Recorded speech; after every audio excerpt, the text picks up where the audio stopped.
Saya bersumpah akan memenuhi kewajiban Presiden Republik Indonesia. Demi Allah, saya bersumpah akan memenuhi kewajiban Wakil Presiden Republik Indonesia dengan sebaik-baiknya.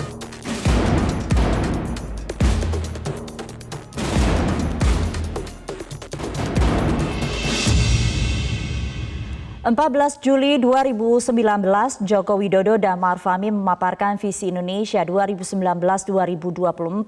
Melalui visi ini, pemerintah berharap Indonesia bisa menjadi negara yang semakin produktif, berdaya saing, dan mampu mengikuti berbagai perubahan. Setelah 100 hari berlalu, apa saja implementasi yang sudah dilakukan untuk mewujudkan visi ini? Rekan Zakia Afan akan memaparkannya dalam segmen Fact Check berikut ini. Silakan, Zakia. Baik, Sumi dan juga pemirsa, saat kampanye yang digelar di Sentul, Bogor pada Juli 2019 lalu, Jokowi memaparkan sejumlah visinya. Visi-visi ini masih berkesinambungan dengan visi di periode sebelumnya. Apa sajakah visi dari Joko Widodo dan Kiai Haji Ma'ruf Amin untuk Indonesia pada 2019 hingga 2024 mendatang? Berikut kami hadirkan datanya. Yang pertama, inilah visi Jokowi dan Kiai Haji Ma'ruf Amin untuk Indonesia. Yang pertama di sini kita bisa lihat adalah mempercepat dan melanjutkan pembangunan infrastruktur. Jadi Jokowi ingin membangun interkoneksi infrastruktur dengan kawasan industri kecil, ekonomi khusus, pariwisata, persawahan, perkebunan, dan juga pertambakan. Kemudian yang kedua adalah pembangunan sumber daya manusia. Dan ini mencakup beragam hal, mulai dari kesehatan ibu hamil dan anak sekolah, meningkatkan kualitas pendidikan, dan juga membangun manajemen talenta.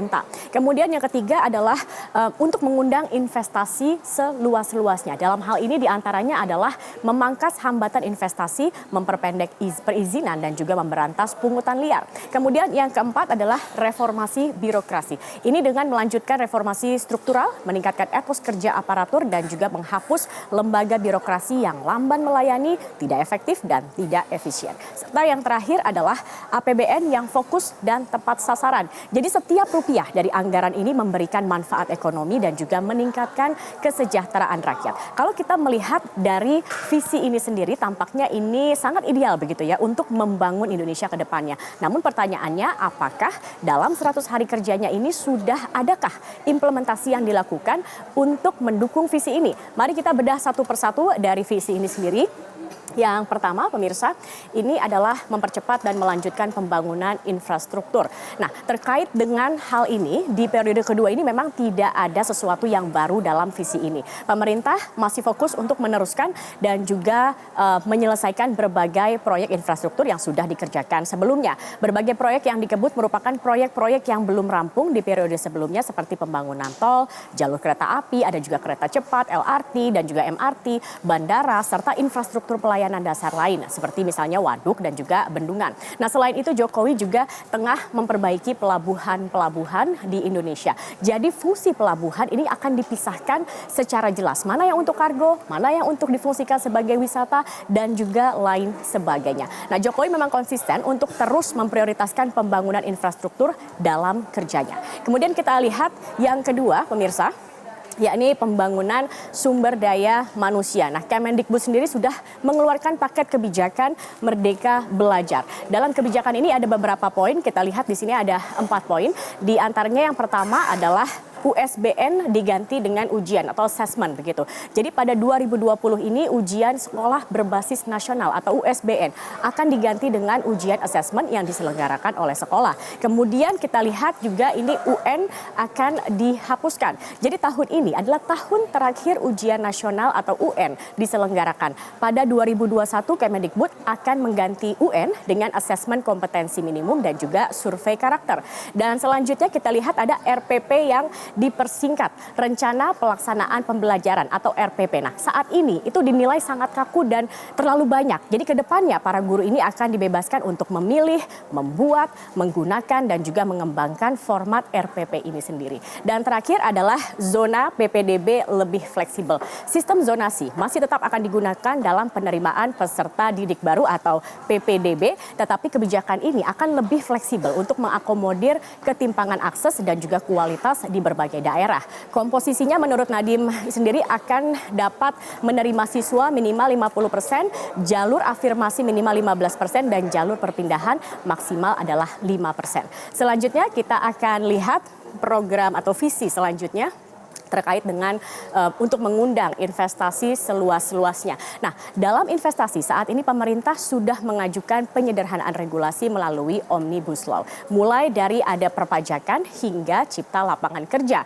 Ini yang tengah dilakukan. Jadi salah satu tujuannya adalah untuk menyederhanakan berbagai aturan yang saling tumpang tindih. Sehingga untuk investasi ke depannya ini akan lebih mudah, tidak berbelit. Dan saat ini tahapannya ini sendiri sudah diajukan di DPR dan kemudian nanti akan dibahas.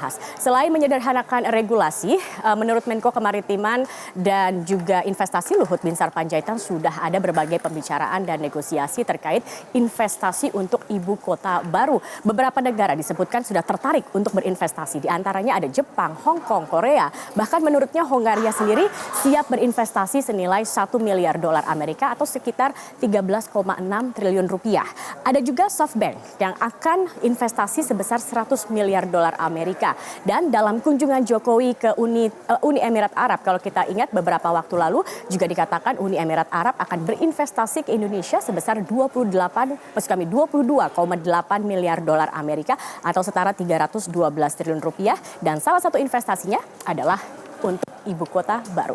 Kita lihat kemudian di visi selanjutnya terkait dengan reformasi birokrasi. Dalam reformasi birokrasi ini pemerintah berencana untuk menghapus eselon 3 dan juga 4 pada Juni 2020 mendatang. Jabatan struktural pemerintah ini akan disederhanakan menjadi 2 level saja. Ini untuk mewujudkan birokrasi yang dinamis, lincah, dan juga profesional. Serta untuk meningkatkan efektivitas dan efisiensi pelayanan publik. Nantinya pemerintah juga akan memetakan jabatan fungsional untuk menampung peralihan pejabat struktural dari eselon 3 dan 4 ini. Selain itu juga pemerintah akan menata sejumlah kelembagaan dan juga birokrasi. Kemudian pemerintah akan mengembalikan fungsi BUMN pada lini bisnis utama. Saat ini banyak perusahaan BUMN yang memiliki unit bisnis lain yang tidak sesuai dengan bisnis utamanya. Misalnya memiliki bisnis hotel ataupun juga rumah sakit. Serta satu lagi yang pernah diungkapkan adalah wacana PNS kerja dari rumah. Nah, ini masih dalam tahap pembahasan. Memang ASN ini bisa bekerja dari manapun sepanjang mereka bisa mengeksekusi dengan baik pekerjaan mereka. Dan terakhir kita akan melihat pemirsa APBN yang fokus dan tepat sasaran. Seperti tujuannya tadi ya, setiap rupiah dari anggaran memberi manfaat ekonomi dan meningkatkan kesejahteraan rakyat. Jadi ada beberapa kebijakan yang dikeluarkan terkait untuk anggaran yang tepat sasaran. Salah satunya adalah mengurangi impor minyak mentah. Dan ini dilakukan untuk menekan defisit neraca perdagangan. Pemerintah juga sudah menjalankan program biodiesel 30% atau B30. Selain itu juga pemerintah ingin subsidi yang ada ini adalah tepat sasaran. Seperti ada subsidi BBM, gas, kartu prakerja, dan juga keluarga prasejahtera. Inilah beberapa atau berbagai hal yang sudah dilakukan dalam 100 hari. Ada juga yang mungkin masih dalam tahap pembahasan, ada yang sudah dalam tahap eksekusi. Memang 100 hari ini tidak mengukur kesuksesan sebuah pemerintahan. Tetapi tentunya besar harapan masyarakat untuk melihat apa saja yang sudah dikerjakan pemerintah dalam 100 harinya untuk mewujudkan berbagai visi dalam program kerja jangka pendeknya. Kita akan lihat dan pantau terus apakah 5 visi ini tadi akan benar-benar terwujud seluruhnya hingga 2024 mendatang. Sumi, kembali ke Anda. Baik, terima kasih Zakia Afan untuk pemaparannya. Pemirsa dan ini dilakukan untuk menekan defisit neraca perdagangan. Pemerintah juga sudah menjalankan program biodiesel 30% atau B30. Selain itu juga pemerintah ingin subsidi yang ada ini adalah tepat sasaran. Seperti ada subsidi BBM, gas, kartu prakerja, dan juga keluarga prasejahtera. Inilah beberapa atau berbagai hal yang sudah dilakukan dalam 100 hari. Ada juga yang mungkin masih dalam tahap pembahasan, ada yang sudah dalam tahap eksekusi.